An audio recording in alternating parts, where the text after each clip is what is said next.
এই বেটা, আমি এই কলাগুলো ধোয়ার জন্য নদী থেকে পানি আনতে যাচ্ছি, তুই একটু কলাগুলো দেখিস। আচ্ছা বাবা, তুমি চিন্তা করো না, আমি এই কলাগুলো দেখাশোনা করব।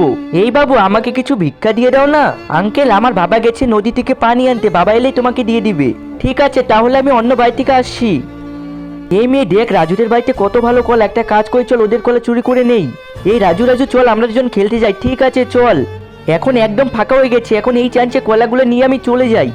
আরে বেটা, তুই কোথায় চলে গেলি? আর আমাদের কলা কোথায় গেল? এই বাচ্চা, চলে আসো তুমি, এখন আমাকে কিছু ভিক্ষা দাও।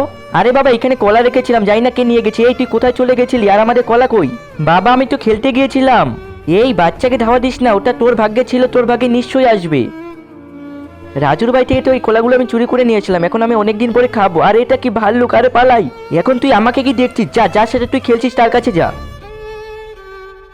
আরে এটা কি দেখছি? আমাদের কলাগুলো তো এখানে পড়ে আছে, এখন তাড়াতাড়ি করে বাড়িতে নিয়ে যাই। এই দেখো বাবা, আমাদের কলা রাস্তায় পড়েছিল, আমি নিয়ে আসছি। এই বেটা, ওই বাবাটা ঠিকই বলেছিল, আমাদের ভাগ্যে যেটা থাকবে সেটা নিশ্চয়ই হবে।